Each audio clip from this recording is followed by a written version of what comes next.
नमस्कार। श्रीमती मोहरी देवी तापड़िया कन्या महाविद्यालय जसवंतगढ़ के इस YouTube चैनल पर मैं प्रवक्ता हनुमान मत शर्मा आप सभी का हार्दिक स्वागत और अभिनंदन करता हूं। प्यारे विद्यार्थियों, BA प्रथम वर्ष की कक्षा में हिंदी साहित्य विषय के अंतर्गत प्राचीन काव्य जो आपका प्रथम प्रश्न पत्र है उसमें हम कबीरदास जी के पद पढ़ रहे हैं। प्यारे विद्यार्थियों, विगत वीडियो में हमने इनके 2 पद हैं वो पढ़ चुके हैं। आज हम इनके अगले पद को हम लेकर के हाजिर हैं। प्यारे विद्यार्थियों, पूरे पदों को अब मैं नहीं लिखूँगा, जो है आप अपनी पुस्तक से इस व्याख्या को मिलाते जाइए और मिला करके उनके जो शब्दार्थ सहित आप उसके अर्थ को ग्रहण करेंगे। ठीक है प्यारे विद्यार्थियों, ये जो पद है आपका तीसरा पद है। 2 पद हमने पढ़ लिए हैं, तो ये कबीरदास जी के पदों की व्याख्या हम करेंगे। संतो भाई आई ज्ञान की आंधी रे, और ये अंत में जो है ये पूरा पद है। कहे कबीर भान के प्रगटे उदित भयातम शीना। ठीक है प्यारे विद्यार्थियों, तो अब आज हम इनके पदों को लेकर के हाजिर हैं। तो ये जो पद है प्यारे विद्यार्थियों कबीरदास जी का,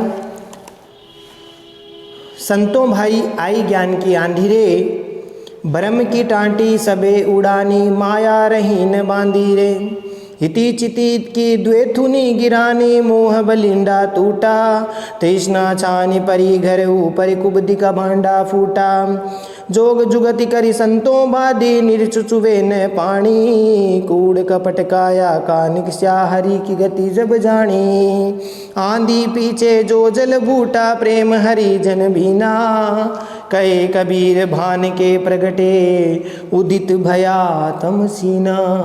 तो प्यारे विद्यार्थियों, ये कबीरदास जी की रचित पदावली से हैं। तो प्रसंग में क्या लिखोगे? कबीरदास जी द्वारा रचित पदावली शीर्षक से पदावली से उद्घृत है, और इसमें साधक को जब ज्ञान की प्राप्ति हो जाती है, प्यारे विद्यार्थियों मैं मौखिक की बताऊंगा और आप अपने पुस्तक को सामने रखते हुए इसके अर्थ को ग्रहण करेंगे।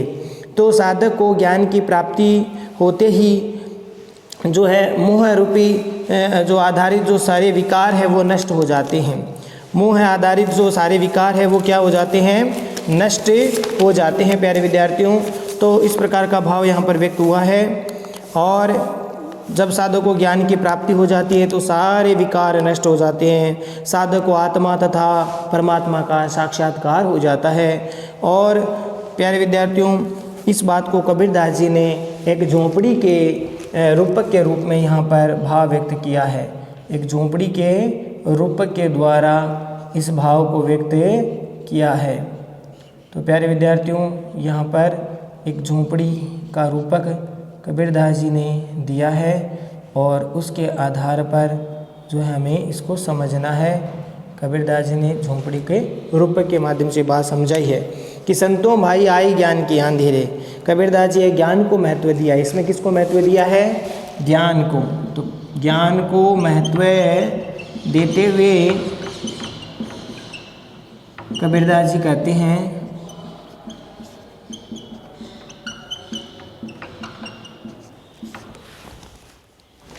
कि संतों भाई आई ज्ञान की आंधी रे, कि हे साधु भाइयों, हे संतों भाइयों, अब ज्ञान की आंधी आ गई है। संतों भाई आई ज्ञान की आंधी रे, ज्ञान की आंधी आ गई है। जिस प्रकार से आंधी आ जाने पर जो है उसके आड़ के लिए, झोंपड़ी की आड़ के लिए जो टाट या पर्दे जो लगाए जाते हैं वे सब उड़ जाते हैं। उसी प्रकार से ज्ञान उत्पन्न हो जाता है साधक के हृदय में, मन में। तो ज्ञान के उत्पन्न हो जाने से सारे भ्रम रूपी जो टाटी है वो उड़ जाती है। देखिए कि भ्रम की टाटी सबे उड़ानी, माया रही न बांधे रे। पहले क्या ही है? ज्ञान की आंधी है ये। जब व्यक्ति के साधक के हृदय में ज्ञान उत्पन्न होता है तब क्या होता है? फिर भ्रम की टाटी सबे उड़ानी। जिस प्रकार से आंधी आने पर झोंपड़ी की सुरक्षा के लिए या उसकी आड़ के लिए प्यारे विद्यार्थियों जो टाट या पर्दे या फटके लगाए जाते हैं वो जैसे तेज आंधी में उड़ जाते हैं, उसी प्रकार से साधक के हृदय में जब ज्ञान की उत्पत्ति हो जाती है तब उसके भ्रम रूपी जो टाट है या पर्दा है या फटका है वो उड़ जाता है। तो भ्रम की टाटी का अर्थ क्या होता है प्यारे विद्यार्थियों? फटका या पर्दा। जो घास फूस का जो बना होता है, घास फूस का जो पर्दा या फटका होता है वह उड़ जाता है। कब? जब ज्ञान की आंधी आती है। तो ब्रह्म रूपी, ये कौन सा है? यहाँ रूपक अलंकार है, ब्रह्म रूपी टाटी पर्दे वो उड़ जाते हैं। सबसे कब होता है? जब ज्ञान रूपी आंधी, यहाँ रूपक अलंकार की प्राप्ति होगी आपको। तो ज्ञान रूपी जब आंधी आती है तब भ्रम रूपी टाटी पर्दे उड़ जाते हैं, ठीक है। और उसी प्रकार से ज्ञान उत्पन्न होने से सारे भ्रम नष्ट हो गए साधक के या शिष्य के, यानी वास्तविकता का पता चल गया है कि ईश्वर क्या है, आत्मा क्या है, परमात्मा क्या है, इस प्रकार की वास्तविकता का पता चल जाता है। माया रही न बांधी, फिर जब ज्ञान की प्राप्ति हो गई, भ्रम के पर्दे उड़ गए, तब माया रही न बांधी रहे, यानी माया रूपी जो रस्सी है, माया को क्या माना है, माया रूपी रस्सी, जो इसे ये झोंपड़ी के माध्यम से बताया, तो जो इस झोंपड़ी को, ये शरीर रूपी झोंपड़ी है, इसको बांधे हुए हैं। तो माया रूपी रस्सी जो है, आसक्ति रूपी मोह माया रूपी जो रस्सी है वो भी टूट गई है, अर्थात माया के जो सारे बंधन है वो भी छूट गए, समाप्त हो गए हैं। अब देखो, हिति चिति के द्वे थुनी गिरानी, हिति चित्त की द्वे थुनी गिरानी, मोह बलिंडा टूटा। तो प्यारे विद्यार्थियों, हिति और चिति के दो खंबे हैं, हिति और चिति, यानी मोह और आसक्ति, मोह व आसक्ति रूपी दो खंबे, थुनी माने खंबे, थुनी का अर्थ क्या है, खंबे। तो दो खंबे हैं जिन खंभों पर ये टिकी हुई है, ये ऊपर वाली, ये तो बलिंडा हो गया, ठीक है। ये जो हिति चिति के दो खंबे हैं, इन खंभों पर जो है ये टिकी हुई है। तो हिति चिति के यानी मोह और आसक्ति रूपी जो दो खंभे हैं वे गिर गए हैं, ठीक है ना। जो झोंपड़ी में खंभे लगे हैं वो गिर गए। कौन सी झोंपड़ी है, यहाँ पर शरीर रूपी झोंपड़ी है, शरीर रूपी जो झोंपड़ी है उसको समझाया है। तो मोह और आसक्ति रूपी दो खंभे हैं वे गिर गए हैं। तो फिर मोह बलिंडा टूटा, जैसे ये गिरे हैं तो इसके गिरने के साथ ही ये जो बलिंडा है, बल्ली जिसको बोलते हैं बल्ली, वो भी फिर नीचे गिर गई है, टूट गई है। तो मोह बलिंडा टूटा, मोह रूपी बलिंडा टूट गया, छप्पर के नीचे लगने वाली जो बल्ली है वो भी अब टूट गई है। तो जैसे ही प्रबल आंधी का वेग आया, उसके कारण से छप्पर में लगी हुई जो खंभे हैं वो गिर गए। और उसी प्रकार से ज्ञान की जब आंधी हुई, ज्ञान की जब प्राप्ति हुई, तो मोह या आसक्ति रूपी जो खंभे हैं वो ठहर नहीं पाए, अर्थात ढह गए। फिर मोह रूपी जो बलिंडा है, जो उसको जो तृष्णा रूपी जो छप्पर को संभाले हुए मोह रूपी जो बलिंडा या सहतीर है वह भी टूट गया, अहंकार है वो नष्ट हो गया। तो तृष्णा छानी पार परी घरी ऊपरी, तृष्णा रूपी छप्पर, छप्पर कौन सा है यहाँ पर, तृष्णा रूपी छप्पर, तृष्णा रूपी छप्पर है, ठीक है। और मोह रूपी बलिंडा भी है, मोह रूपी रस्सी, मोह रूपी बलिंडा, बंधन, जो जिसको हम बंधन कहेंगे वो टूट गया। बलिंडा है जो बल्ली थी वो टूट गई। और ये जो तृष्णा रूपी छप्पर है वो क्या हुआ, तृष्णा रूपी छप्पर घरी परी घरी ऊपरी, यानी घर के ऊपर पड़ गए। जैसे बलिंडा टूटा, बलिंडा टूटा मैंने टूट गया, तो फिर तृष्णा रूपी छप्पर है वो भी नीचे घर के ऊपर आकर के गिर गई। फिर कुबुद्धि का भांडा फूटा, फिर बुरी बुद्धि रूपी जो बर्तन है, बुद्धि बुरी बुद्धि रूपी कुबुद्धि रूपी बर्तन, कुबुद्धि यानी बुरी बुद्धि रूपी भांडा, भांडा माने बर्तन, भांडा माने बर्तन। तो जैसे ही इसमें इस झोंपड़ी में जो बर्तन रखे थे वो टूट गए, बर्तन रखे थे वो सब टूट गए। जैसे ही ये पहले हित चित के जो खंभे गिरे, फिर बलिंडा टूटा तो छप्पर टूटी, तृष्णा रूपी छप्पर जैसे ही टूटा तो इसके अंदर रखे हुए जो बर्तन भांडे थे, कौन सी कुबुद्धि रूपी, बुराई रूपी, ठीक है ना, अवगुणों रूपी जो बर्तन थे वो सब फूट गए। उसी प्रकार जिस प्रकार से भाई ये बलिंडा जब नीचे गिर जाता है, छप्पर गिर जाता है, तो उसमें रखा हुआ सामान भी टूट जाता है। तो यहाँ पर यही बात बताई है प्यारे विद्यार्थियों कि फिर अहंकार जो है, अहंकार रूपी जो छप्पर है वो भी गिर गया, मोह तृष्णा समाप्त हो गई है, शारीरिक अहंकार समाप्त हो गया है। और छप्पर जैसे ही गिरा है तो उसमें झोंपड़ी में रखे हुए शरीर रूपी झोंपड़ी में जो अवगुण रूपी जो बर्तन है वो भी जो है टूट गए हैं, अहंकार समाप्त हो गए हैं। दुर्बुद्धि, अब जो दुर्बुद्धि रूपी जो बर्तन है वो एकदम से कामनाएं वासनाएं जो है सब समाप्त हो गई है। जोग जुगति करी संतो बांधी निरचु चुए न पानी, फिर संतों ने समझ लिया कि ये जो बाहरी जो छप्पर है, बाहरी जो मोह माया है, ये सब झूठी है। संतों ने समझ लिया, वास्तविकता समझ ली, जो सज्जन पुरुष है, साधक है, वो समझ लिए, समझ में उनको आ गया कि ये मोह रूपी जो क्या नाम, ये छप्पर है वो व्यर्थ है। तब उन्होंने योग की युक्ति से जोग जुगति करी संतों बांधी, योग की युक्ति से संतों ने फिर बड़ी युक्तियों और सद्वृत्तियों से, अच्छी भावनाओं से, अच्छी वृत्तियों से, अच्छे आचरण से, योग की युक्तियों से इस शरीर रूपी फिर से इस झोंपड़ी को स्थिर किया, इसके छप्पर को स्थिर किया, शरीर रूपी छप्पर को स्थिर किया। तो निर्चु चुए न पानी, निर्चु मैंने न चुनने वाला, ठीक है ना, जिसको हम अंग्रेजी में बोलेंगे वाटर प्रूफ है, ठीक है। तो न चुनने वाला, चुए न पानी, उसमें किसी प्रकार का पानी यानी विषय विकार रूपी पानी, पानी कौन सा है, विषय विकार रूपी पानी नहीं छूता। ये जो संतों ने विषय विकार रूपी पानी, विषय विकार रूपी पानी है वो अब इस झोंपड़ी से नहीं टपकता, ये पानी से नहीं अब नहीं टपकता। क्यों नहीं टपकता? क्योंकि संतों ने इसको योग युक्ति से, सद्वृत्तियों से इसको बांधा है, इसीलिए अब इसमें बिल्कुल भी विषय विकार रूपी पानी नहीं टपकेगा। कूड़ कपट काया का निश्चय हरि की गति जब जाने, यानी कभी यहाँ कहते हैं कि शरीर रूपी छप्पर को जब बड़ी युक्ति से जब स्थिर कर दिया तब इसमें विषय विकार रूपी जल है, बिल्कुल भी नहीं टपका पानी उसका, ठीक है। तो कूड़ कपट काया का निश्चय, यानी जब ज्ञान हुआ तब कूड़ कपट काया का निश्चय, मैंने कूड़ कपट इस शरीर के सारे कूड़ कपट है, अर्थात बुराइयां हैं, अवगुण है, सब के सब बाहर निकल गए, आत्मा शुद्ध हो गई, चैतन्य हो गई। हरि की गति जब जानी तब उसको भगवान के स्वरूप का साक्षात्कार हुआ। हरि की गति जब जाने का मतलब क्या हो गया कि अब मुझे या संतों को जो है अब भगवान से साक्षात्कार हो गया। आंधी पीछे जो जल बूठा प्रेम हरिजन बीजा भीना, तो भीना का अर्थ होता है भीग गया, हरिजन का अर्थ होता है भगवान के भक्त, और जल बूठा का मतलब हो गया वर्षा, तो वर्षा है वो हुई। तो आंधी के ज्ञान की जब आंधी हुई, ज्ञान की आंधी के बाद में जो प्रभु की भक्ति रूपी वर्षा, वर्षा कौन सी है यहाँ पर, भक्ति रूपी, ज्ञान की तो आंधी, ज्ञान रूपी आंधी के बाद में, आंधी के पीछे क्या चीज़ आई है, भगवान की भक्ति रूपी वर्षा, भगवान की भक्ति रूपी वर्षा आई है। उसमें संत जन है वो क्या हो गए, संत जन भीग गए, संत जन भीना, भीना माने भीग गए, संत जन क्या हो गए, भीग गए। ठीक है प्यारे विद्यार्थियों, समझ में आ रहा है? तो आंधी पीछे जो जल बूटा प्रेम हरिजन बीना, ज्ञान की जब आंधी आई और उसके बाद में प्रभु की भक्ति रूपी वर्षा हुई, उससे सारे जो संत जन हैं, भक्त जन हैं, वह भीग गए, अर्थात प्रेम की भक्ति में अभिभूत हो गए, प्रेम की भक्ति में लग गए, उनको प्रेम की भक्ति का फल मिल गया। कहे कबीर भान के प्रगटे उदित भयातम सीना, कहे कबीर भान के प्रगटे उदित भयातम सीना, भान माने सूर्य, सूर्य के प्रकट होने पर, उदित होने पर, भयातम सीना मन हो गया क्या, अंधेरा है वो नाश हो गया। ठीक है ना, अंधेरा क्या हो गया, नाश हो गया। तम सीना यानी जो अंधेरा है वो नष्ट, सीना का अर्थ क्या होता है, नष्ट हो गया। अब अंधेरा नष्ट हो गया अर्थात अज्ञान है नष्ट हो गया।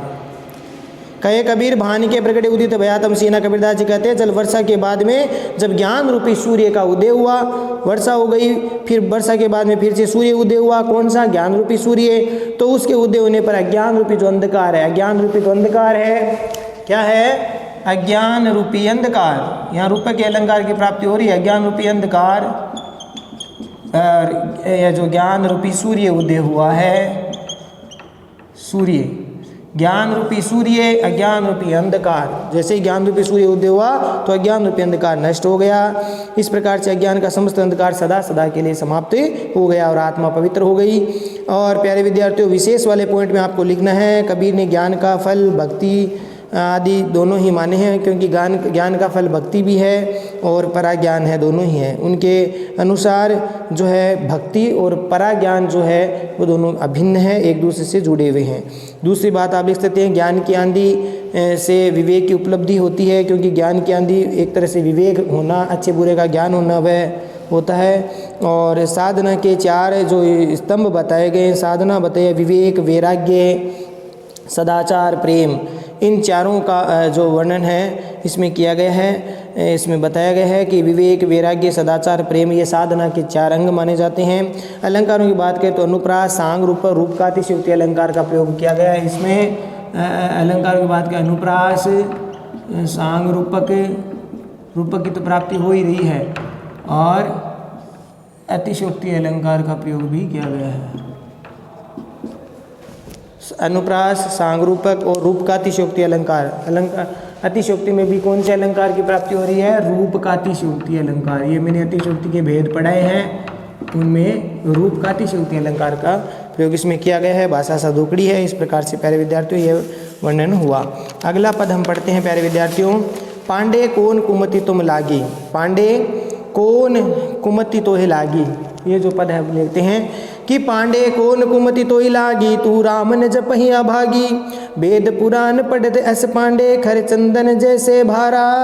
राम नाम तत समझत नाही, अति पड़े मुख छारा। वेद पढ़या का यऊ फल पांडे, सब घटि देखे रामा। जन्म मरण थे तू तो छूटे, सुफल हुई सब कामा। जीव बदत अरु धर्म कहतो, अधर्म कहाँ है भाई। आपने तो मुनि जन हवे बेटे, कासन कहो कसाई। नारद कहे व्यास यों भासे, सुखदेव पूछो जाई। कहे कबीर कुमति सब छूटे, जे रहु राम लुलाई, जे रहु राम लुलाई। प्यारे विद्यार्थियों इस पद में देखिए कबीरदास जी द्वारा रचित प्रसंग में क्या लिखेंगे। कबीरदास जी द्वारा रचित पदावली से लिया गया है, अवतरित है। इसमें उन्होंने स्वयं को ज्ञानी मानने वाले जो साधक है या पंडित अहंकारी, जो अपने आप को बहुत ज्ञानी मानते हैं, तो उन ज्ञानी जो अहंकारी पंडितों को या पाखंडी जो अंधविश्वासी व्यक्ति है उसको संबोधित करते हुए कबीरदास जी कहते हैं, क्या कहते हैं कि पांडे कौन कुमति तो ही लागी। हे पांडे, हे पंडित, पांडे मने पंडित, हे पंडित कौन कुमति, कुमति मने बुरी बुद्धि, तो ही मने तुम्हें, लागी मने लगी, कि तुम्हें कौन सी कुबुद्धि या बुरी बुद्धि है तुम्हें लग गई है, या तुम कौन सी दुर्बुद्धि के फेर में पड़ गए हो। और इस प्रकार से बुरी बुद्धि के फेर में पड़ करके तुम पाखंड के कार्य वो कर रहे हो। तू राम नाम न जपहि अभागी। हे अभाग्यशाली, अभागी मने अभाग्यशाली, दुर्भाग्यशाली। हे अभागी, तू राम नाम न जपहि, कि हे अभाग्य व्यक्ति तू राम नाम का जप क्यों नहीं करता, उस परमात्मा का ध्यान क्यों नहीं करता। वे और तू क्या करता है, वेद पुराने पढ़त अस पांडे, और खर चंदन जैसे भारा। खर का अर्थ होता है गधा, खर मने प्यारे विद्यार्थी होता है घर, खर मने गधा, ठीक है, खर का अर्थ होता है गधा। तो प्यारे विद्यार्थियों इसमें लिखा है कि कबीरदास जी कहते हैं कि वेद पुराने पढ़त अस पांडे, कि तुमने जो पुस्तकीय ज्ञान है, वेद और पुराण है, वो तो तुमने खूब पढ़ लिया, और उसको पढ़ने से जो है प्रभु की भक्ति नहीं की जा सकती। वास्तविक ज्ञान तो प्रभु की भक्ति से, प्रभु के प्रेम से किया जा सकता है। ये वेद पुराण तो पुस्तकीय ज्ञान है। तो ये तो कबीरदास जी कहते हैं ये तो पुस्तकीय ज्ञान है, किताबी ज्ञान है। और पुस्तकीय ज्ञान से तो ऐसा ही लगता है जैसे कोई खर चंदन जैसे भारा, यानी तुम्हारा वेद पुराण का पढ़ना या पुस्तकीय ज्ञान को धारण करना इसी प्रकार से है जैसे गधा चंदन के भार से लदा रहता है। खर चंदन जैसे भारा, जैसे गधे के ऊपर चंदन की गठरी हो और वह उस भार से लदा हुआ हो, परंतु वह उसकी सुगंध से अभिभूत नहीं होता, उसकी सुगंध का उसको पता नहीं चलता, या उसकी सुगंध से वह कोई लाभ नहीं ले पाता। इसी प्रकार से ये वेद पुराण पढ़ करके, पुस्तकीय ज्ञान लेकर के कभी परमात्मा की प्राप्ति नहीं होती। ऐसा मानना है किसका, कबीरदास जी का। परमात्मा केवल आत्मिक भक्ति से या पर प्रेमा भक्ति से ही प्राप्त किया जा सकती है। ये बात इसमें बताइए। राम नाम तत समझत नाही, अति पड़े मुखी छारा। कबीरदास जी कहते हैं कि राम नाम का हे साधक, हे पंडित, तू राम नाम के तत्व या रहस्य को, राम नाम तत्व समझत नाही, तत्व मने रहस्य या उस मरम, मार्मिक जो बात है, मरम को, तत्व को तुम समझ नहीं पाते। राम नाम तत्व समझत नाही, नाही मने नहीं, राम नाम के उस तत्व को तुम नहीं समझते, उस रहस्य को नहीं जानते। अति पड़े मुखी छारा, और अंत समय में तुम्हारे मुख पर धूल ही पड़ेगी या भस्म ही पड़ेगी। अर्थात तुम राम नाम के महिमा को नहीं जानते, इसलिए अंत में तेरे मुख पर धूल पड़ेगी या फिर भस्म या राख पड़ेगी। अर्थात कहने का तात्पर्य अंत समय में तू मृत्यु को प्राप्त हो जाएगा और तुझे जला करके राख बना देंगे, भस्म बना देंगे। वेद पढ़या का ये कछु पांडे, सब घटी देखे रामा।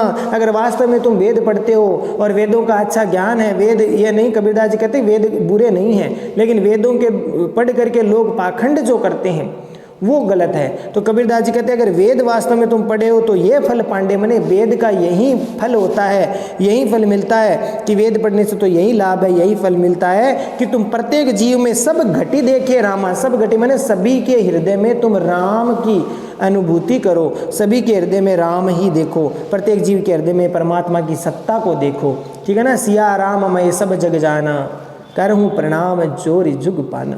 तो इसमें बताया करहूँ प्रणाम जोरी जुग पानी, सिया राम मैं सब जग जानी, करहूँ प्रणाम जोरी जुग पानी। यानी कहने का तात्पर्य ये है कि तुलसीदास जी ने कहा है कि सब में सिया और राम की छवि देखें। अगर कोई भक्त है तो सभी मनुष्य में, सभी प्राणियों में जो है सिया राम की जो है छवि को देखें, वही सच्चा ईश्वर का भक्त है। सभी में ही परमात्मा का वास है, ऐसा संतों का मानना था। तो कबीरदास जी भी यही बात बताते हैं कि वास्तव में अगर तुम वेद पढ़े हो तो वेद का लाभ यही है कि तुम सब में राम ही देखो। जन्म मरण थे तू छूटे, सुफल हुई सब कामा, कामा मने कार्य, और सफल मने सफल होए, सब कार्य तुम्हारे सफल होए। जन्म मरण थे तू छूटे, कबीरदास जी कहते हैं कि जन्म मरण से तू छूट जाएगा, सफल होए सब कामा, सारे तुम कार्य सफल हो जाएंगे। कैसे? जब तू राम नाम के महत्व को समझेगा तो जन्म मरण थे तू छूटे, इससे तू जन्म मरण के आवागमन चक्र से, जन्म मरण का जो आवागमन है उस चक्कर से तुम मुक्त हो जाओगे, और तेरे सुफल हुई सब कामा, कामा मन कार्य, सारे कार्य तुम्हारे सफल हो जाएंगे। जीव बदत अरु धर्म कहते हो, अधर्म कहाँ है भाई? कबीरदास जी प्रश्न करते हैं कि जीव बदत यानी जीवों की हत्या करते हो, बदत मैंने वध करते हो, बलि देते हो, तो जीवों को तुम पशु बलि देते हो, जीवों को मारते हो। अरु धर्म कहते हो और धर्म भी कहते हो, पशु बलि दे करके तुम, हे पांडे, हे मनुष्य, तुम जो लोगों को जीव जंतु को तुम हत्या करते हो, मारते हो, फिर तुम उसको धर्म कहते हो। तो फिर अधर्म कहाँ है भाई? फिर अधर्म किसको कहेंगे? कबीरदास जी प्रश्न करते हैं, अगर ये धर्म का कार्य है तो फिर अधर्म कौन सा हो गया? ठीक है ना? तो जीव जंतु को मारना अधर्म का कार्य है, तो पशु बलि करके उसे तुम धर्म कहते हो, तो फिर अधर्म का कार्य कौन सा रह जाएगा? आपने तो मुनिजन हवे बैठे, कासनी कहू कसाई, आपने तो मुनिजन हवे बैठे, अर्थात आप तो स्वयं है, लोगों को क्या करते हो? अपने आप को क्या करते हो? तुम स्वयं पशु बलि करते हो और मुनि कहलाते हो। आपने तो मुनिजन हवे बैठे, यानी आप तो मुनिजन होकर के बैठे हो कि मैं तो बड़ा मुनिजन हूँ, श्रेष्ठ मुनि हूँ, ठीक है, और पशु वध करते रहते हो और पशु बलि करते रहते हो और फिर अपने आप को मुनि कहलाते हो। तो फिर कहते कासनी कहो कसाई, फिर कसाई किसको कहेंगे? फिर भला कसाई किसको कहा जाएगा? जैसे कसाई है पशुओं को काटता है, उस प्रकार से तुम भी तो पशुओं को काटता हो, पशु बलि के नाम पर, जीव बलि के नाम पर तुम पशुओं को मार देते हो, तो फिर कसाई किसको कहेंगे? तो इस प्रकार से यहाँ पर कटाक्ष किया जा रहा है कबीरदास जी के द्वारा। नारद कहे व्यास होयो भासे, और ऐसे जो लोग हैं, कौन से? ऐसे जो अंधविश्वासी या इस प्रकार के क्रूर कार्य, बुरे कार्य करते हैं, वे लोग नारद कहे व्यास यूं भासे, भासे मैंने कहते हैं सुखदेव पूछो जाए, सुखदेव मैंने सुखदेव जी, पूछो जाए मैंने पूछो जाए करके, यानी ऐसे लोग हैं वो अपने बुरे कार्यों को छिपाने के लिए नारद, व्यास, सुखदेव को जो है उनके महात्माओं के जो मत को उपस्थित करके अपने फायदे के लिए उनके उदाहरण के रूप में वो उनके कथनों को गलत ढंग से प्रस्तुत कर देते हैं कि उन्होंने ऐसा कहा है। इस प्रकार से उन कथनों को गलत ढंग से प्रस्तुत करके पशु बलि को, अंधविश्वास को जो है सही बतलाते हैं। ऐसे लोग उनके नाम पर, जैसे कई लोग कहते हैं ना कि शिव जी के नाम पर भांग खा लेते हैं या चिलम जो है पीते रहते हैं, नाम लेते हैं शिव जी का, तो शिव जी तोड़ी कहते हैं कि इस प्रकार के बुरे कार्य करो, तो ये लोग उनका नाम लेकर के, सहारा लेकर के बुरे कार्य करते रहते हैं। तो ये चीज़ अनुचित है, उचित नहीं है। भगवान जो है समय विषय विकारों से दूर रहने की बात कहते हैं। विकारों से जो रहित है तो ही तो वो देव है, तो ही तो वो महादेव है, या जो भी परमात्मा है वो भगवान तो विकारों से रहित होते हैं। तो फिर यहाँ पर लोग हैं वो, कई लोग अपने स्वार्थ सिद्धि के लिए उनके नाम पर है वो तरह तरह की बुराइयाँ करते रहते हैं और उन नाम उनका लगाते रहते हैं कि उन्होंने कहा है, उन्होंने ऐसा, उनके नाम पर प्रसाद के रूप में या उनकी कृपा के रूप में हम खाते हैं, पीते हैं, जो भी करते हैं। तो ये चीज़ें अनुचित बताई गई है। तो ऐसे लोग हैं वो जो है नारद, व्यास और सुखदेव का जो नाम आदि महात्माओं के कथनों को उपस्थित करते हैं और उनको गलत ढंग से प्रस्तुत करते हैं। फिर कहते हैं कहे कबीर कुमति तब छूटे जे रहू राम लाई। कबीरदास जी कहते हैं बुरी बुद्धि तभी छूट सकती है। कुमति माने बुरी बुद्धि, बुरी बुद्धि तभी छूट सकती है, तब छूटे मैंने तब छूटे जे रहे राम लाई मैंने लीन होंगे, तन में होंगे, तल्लीन होंगे। किसमें तल्लीन होंगे? जब राम नाम में, राम में, परमात्मा में, राम का मतलब यहाँ पर परमात्मा से है, परम ब्रह्म से है। कबीरदास जी कहते हैं ये बुरी बुद्धि तभी छूट सकती है जब जय रहे राम लुलाई, जब श्री राम के नाम है, राम नाम है अर्थात परमात्मा के नाम में तुम जो स्मरण करोगे, राम के नाम को, परमात्मा के नाम को जो है तुम स्मरण करोगे, उनमें तुम विश्वास करोगे, उन्हीं का नाम रटोगे, तभी तुम्हारी बुरी बुद्धि नष्ट हो सकती है। हे मानव, ये जो पाखंडपूर्ण ये बुरी बुद्धि तुम्हें मिली, तुम कर रहे हो, पाखंड जो क्रूर कर्म करते हो, बुरी बुद्धि के कार्य कर रहे हो, ये तभी दुर्बुद्धि नष्ट हो सकती है जब तुम ये अपने मन को पर नियंत्रण रखोगे, सद्वृत्तियाँ रखोगे और परमात्मा के नाम में, परमात्मा की भक्ति में लीन हो जाओगे, तब तुम्हारी बुद्धि ये दुर्बुद्धि नष्ट हो जाएगी। प्यारे विद्यार्थियों, विशेष में आप लिख सकते हैं ईश्वर की भक्ति की कामना यहाँ पर की गई है, ईश्वर की भक्ति पर विशेष जोर दिया गया है। ठीक है, ईश्वर भक्ति पर क्या किया है, ईश्वर भक्ति पर करने को बल दिया गया है। अनुप्रास और काव्यलिंग अलंकार का प्रयोग इसमें किया गया है। अनुप्रास और काव्यलिंग अलंकार का प्रयोग इसमें प्रयोग हुआ है। ठीक है, तो इस प्रकार से आप विशेष वाले पॉइंट में आप लिख देना।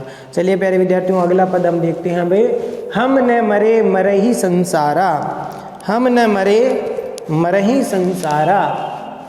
तो प्यारे विद्यार्थियों, इस पद में देखिए अब क्या क्या इस पद की व्याख्या हम करते हैं। हम न मरे मरहि संसारा, हमको मिला जियावन हारा, अब न मरो मरने मत माना, ते मुय जिनि राम न जाना, साकत मरे संत जन जीवे, भरी भरी राम रसायन पीवे, हरि मारे तो हम मरे, हरि मारे हैं तो हम मरे हैं, हरि न मरे हम काहे को मरिए, कहे कबीर मन मन ही मिलावा, अमर बहे सुख सागर पावा। प्यारे विद्यार्थियों, इस पद में प्रस्तुत पद प्रसंग में आपको क्या लिखना है, प्रस्तुत पद कबीरदास जी द्वारा रचित कबीर पदावली से या ग्रंथावली से रचित है, और इसमें कबीर का विचार है कि जो परम ब्रह्म में से मन लगाने पर ही जीव को अमरत्व की प्राप्ति हो सकती है। अगर जीव है, जीवात्मा है, अगर वह परम ब्रह्म परमात्मा से अपने मन को लगाती है, अपनी आत्मा को लगाते, तो अमरत्व की प्राप्ति उसको हो जाती है, होती है। संसार भले ही समाप्त हो जाए, ये जो भौतिक संसार है ये भले ही संसार समाप्त हो जाए, किंतु ऐसा जो जीव है कभी भी समाप्त नहीं होता, जो परमात्मा में लीन रहता है, परमात्मा की भक्ति में लीन रहता है, ऐसा जीव कभी भी समाप्त नहीं होता, वे अमर हो जाते हैं, जो जन्म मरण के बंधन से मुक्त हो जाते हैं। प्यारे विद्यार्थियों, अभी इसको अर्थ देखते हैं। हम न मरे मरहि संसारा, कबीरदास जी कहते हैं ये माया रूपी जो संसार है, ये संसार कौन सा है, माया रूपी संसार है ये, और ये संसार भले ही मर जाए, माया रूपी संसार, ये मोह आसक्ति रूपी ये जो संसार है, कबीरदास जी कहते हैं ये भले ही मर जाए, ये लौकिक संसार है, ये मर जाए भले ही, तो माया रूपी संसार भले ही समाप्त हो जाए, परंतु मैं नहीं मरूंगा। हम न मरे मरहि संसारा, कौन सा संसार, माया रूपी जो संसार है वो भले ही मर जाए, लेकिन हम कभी नहीं मरेंगे, ये दावा करते हैं। कौन, कबीरदास जी कहते हैं। कैसे करते हैं, क्योंकि उन्हें परमात्मा की भक्ति की अटूट जो दृढ़ता है उसमें, उनमें, तो इसीलिए कबीरदास जी कहते हैं हमको मिला जियावन हारा, क्योंकि हमें तो जियावन हारा का मतलब होता है जीवन दाता, जीवन को देने वाला जियावन हारा, तो हमको तो जीवन दाता परमात्मा की कृपा प्राप्त हो गई है। हमको मिला, हमको मने हमको, मिलिया मने मिला, जियावन हारा मने जीवन दाता, तो हमें तो, या कबीरदास जी स्वयं के लिए कहते हैं, क्योंकि मुझे तो जीवन दाता मिल गया है, उसकी कृपा मिल गई है, उसकी अनुकंपा मिल गई है, तो अब मैं नहीं मरूंगा, मुझे तो आत्मा की अमरता का बोध हो गया है, और इस कारण से अब मैंने मरने का जो रहस्य होता है वो जान लिया है, अमरता की जो है, अमरता का जो बोध है वो मैंने कर लिया, इसलिए मैं कभी नहीं मरूंगा। अब न मरो मरने मत माना, ते मुए जिनि राम न जाना, कबीरदास जी कहते हैं अब न मरो मरने मत जाना, कि अब जो है मैंने ये दृढ़ निश्चय कर लिया अपने मन में कि अब मैं मरने को प्राप्त नहीं होऊंगा। अब न मरो मरने मत माना, यानी मैं अपने मन में पूरी तरह से दृढ़ निश्चित हो गया हूँ कि अब मैं कभी नहीं मरूंगा, मरण को प्राप्त नहीं करूंगा।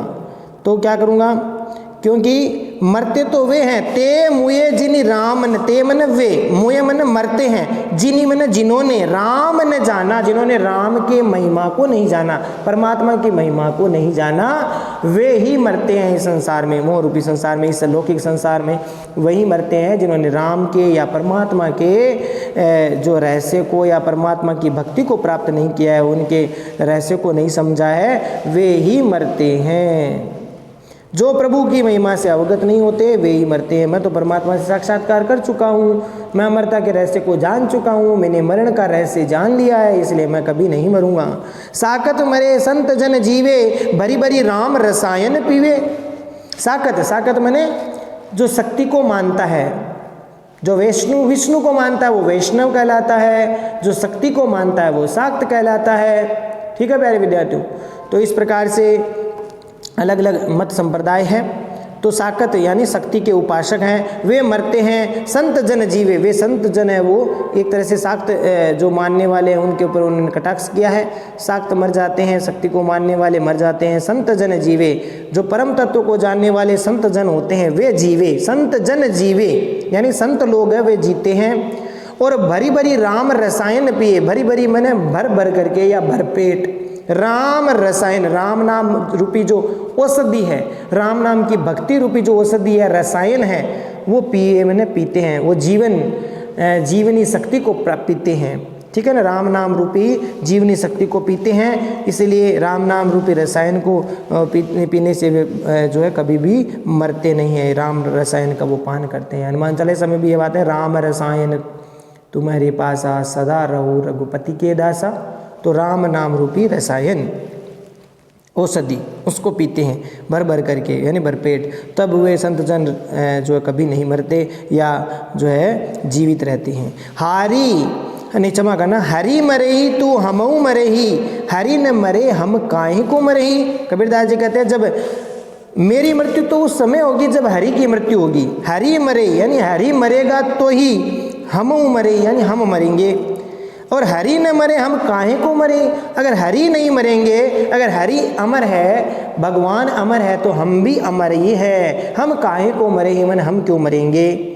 देखो कबीरदास जी कितनी दृढ़ता है कि मेरी मृत्यु तो तभी होगी जब भगवान यानी हरि भी मर जाएगा, किंतु भगवान कभी भी नहीं मरते। भगवान अमर है तो हम भी अमर है, क्योंकि अगर परमात्मा है वो परम आत्मा है तो हम भी आत्मा है। आत्मा और परमात्मा में दो ही फर्क है, केवल उसमें परम शब्द जुड़ा है और बाकी तो आत्मा हमारे भीतर भी है और उस परमात्मा के भीतर भी है। तो वो परम आत्मा है, हम आत्मा है। तो इस प्रकार से दोनों में जो है एक चीज़ तो मौजूद ही है, आत्मा। तो इसलिए हम कभी नहीं मर सकते, ये कबीरदास जी कहते हैं। इसीलिए कबीरदास जी यहाँ पर इस दृढ़ता के साथ बात कर रहे हैं कि मैं कभी नहीं मरूंगा, क्योंकि हरि नहीं मरते। भगवान अगर अमर है तो फिर मैं कैसे मरूंगा। मैंने भी अपने परम तत्व में उसकी महिमा को जान लिया है। मैं भी अपने उस परम तत्व में विलीन अपनी आत्मा को कर दिया है। मैंने अपने आप को क्या कर लिया है, परम तत्व में विलीन कर लिया है, या आत्मा परमात्मा में जो है लीन हो गई है, समाप्त एक तरह से उसमें मिल गई है। तो इस प्रकार से अब मैं कभी भी नहीं मरूंगा। कहे कबीर मन ही मिलावा और अमर भय सुख सागर पावा। कबीरदास जी कहते हैं इसीलिए मैंने अमर होकर के सुख रूपी संसार को प्राप्त कर लिया है। कहे कबीर मन ही मिलाया, यानी मेरे मन को मैंने इस परमात्मा के नाम में स्मरण में मिला दिया है। तो अमर भय सुख सागर पावा, अब सुख अमर होकर के मैं अब सुख रूपी सागर को प्राप्त करूंगा। अमर भय, कबीरदास जी कहते अमर भय सुख सागर पावा। कहे कबीर मन ही मिला, मैंने अपने मन को परमात्मा में मिला लिया, यानी अपनी आत्मा को परमात्मा में लीन कर लिया है, इसलिए मैं अमर हो गया हूँ। अमर भय मन अमर हो गया हूँ, सुख रूपी सागर पावा, सुख रूपी सागर मैंने प्राप्त कर लिया। ठीक है, तो इस प्रकार आनंद का स्वयं को आनंदित महसूस करता हूँ। मेरी आत्मा आनंद के सागर अर्थात परमात्मा के साथ मिलकर स्वयं आनंदित हो रही है, आनंद स्वरूप हो गई है। वो सतचित आनंद स्वरूप है, मैं भी आत्मा भी सतचित आनंद स्वरूप ही है, इसलिए मैं कभी नहीं मर सकता, अमरता को प्राप्त करूँगा। इस प्रकार से कबीरदास जी यहाँ पर भाव व्यक्त किए हैं। कहने का मूल भाव ये कबीरदास जी का कि अगर मनुष्य की आत्मा हमेशा ही जो अमर होती है, शरीर ही केवल नष्ट होता है, मरता केवल शरीर है, आत्मा हमेशा अमर रहती है। वह आत्म तत्व है, उसी परम तत्व का ही अंश है, इसीलिए कैसे मर सकते हैं हम। इसलिए भाव के साथ, दृढ़ता के साथ इन्होंने बात कही है। विशेष वाले पॉइंट में प्यारे विद्यार्थियों आपको लिखना है कि कबीर ने शुद्ध चैतन्य स्वरूप परमात्मा या ब्रह्म की और जीव की दोनों की अभिन्न अमरता का जो प्रतिपादन किया, यानी अद्वैतवाद का, दोनों एक है, एक अलग अलग नहीं है। अद्वैत यानी दो नहीं है। द्वैत का अर्थ क्या होता है? दो। दो क्या है? आत्मा और परमात्मा दो नहीं है, है। अद्वैत यानी दोनों एक ही है, दोनों अलग अलग नहीं है। इसीलिए यहाँ पर चैतन्य स्वरूप परमात्मा और जीव दोनों एक ही है, ये बात यहाँ पर सिद्ध की है। ये आप लिख सकते हैं। दूसरी बात आप लिख सकते हैं, शाक्त साधुओं का विरोध किया है, जो शक्ति को मानने वाले हैं उनका विरोध किया है, या वो उस समय पाखंड इत्यादि करते होंगे इसलिए उन्होंने विरोध किया होगा। ज्ञान मार्गी साधना का प्रतिपादन किया, कबीरदास जी ज्ञान मार्गी शाखा के कवि माने जाते हैं, तो ज्ञान मार्गी शाखा का प्रतिपादन किया है। ईश्वरीय साक्षात्कार हो जाने पर आत्मा के अमर होने की आस्था भी व्यक्त की है कि जब ईश्वर का साक्षात्कार हो जाता है, उसकी आत्मा में ईश्वर का प्रकाश आ जाता है, ज्ञान हो जाता है, तब व्यक्ति है वो अमर हो जाता है, यानी आत्मा के अमर की आस्था व्यक्त की है। अनुप्रास, यमक, विरोधाभास, पुनरुक्ति, प्रकाश अलंकार का प्रयोग हुआ है। जो है अनुप्रास है, विरोधाभास अलंकार है, उत्प्रेक्षा है, ठीक है। अनुप्रास, विरोधाभास, उत्प्रेक्षा, यमक और पुनरुक्ति प्रकाश रूपक अलंकार की भी प्राप्ति हो रही है। रूपक, यमक और पुनरुक्ति प्रकाश अलंकार। पुनरुक्ति प्रकाश अलंकार में एक ही शब्द दो बार आएगा, दोनों का अर्थ एक ही रहेगा। यमक अलंकार में दो शब्द आएंगे, दोनों के अलग अलग अर्थ रहेंगे, तो वो यमक अलंकार होता है। पुनरुक्ति प्रकाश में एक ही शब्द दो बार आ सकता है, लेकिन दोनों का अर्थ एक ही रहता है, तो वो पुनरुक्ति प्रकाश अलंकार है। तो प्यारे विद्यार्थियों, आशा करता हूँ ये तीनों पद कबीरदास जी के आपको समझ में आ गए होंगे।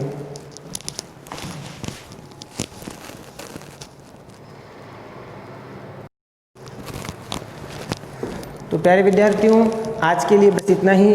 अगले वीडियो में फिर हाजिर होंगे कबीरदास जी आगे की व्याख्या को लेकर के। तब तक के लिए इन व्याख्याओं को प्यारे विद्यार्थियों अपनी पुस्तक जो आपके प्राचीन काव्य की किताब है उसको आप सामने रखेंगे, इस वीडियो को चलाते हुए और उसको सामने रखते हुए, और पेंसिल से इसके शब्दार्थ इत्यादि को भी नोट कर लेंगे और अर्थ को ग्रहण करेंगे। तो इस प्रकार से ये कार्य आपका होगा पूर्ण, ठीक है। क्योंकि अब इतना समय नहीं रहा कि अब एक एक पद को लिख करके और फिर उसकी एक एक व्याख्या को आपको करेंगे, तो जो है समय नहीं रहा। अब आपकी परीक्षा भी नज़दीक है, तो इस कारण से जो है अब मैं केवल इन पदों को जो है इस प्रकार से ही लिखूंगा। आप उस पुस्तक से जो है अपनी पुस्तक है उससे मिलाते हुए और इसके अर्थ को ग्रहण कर लेंगे। और कोई समस्या हो तो आप जो है अपने ग्रुप में इसको मैसेज करके आप पूछ लेना।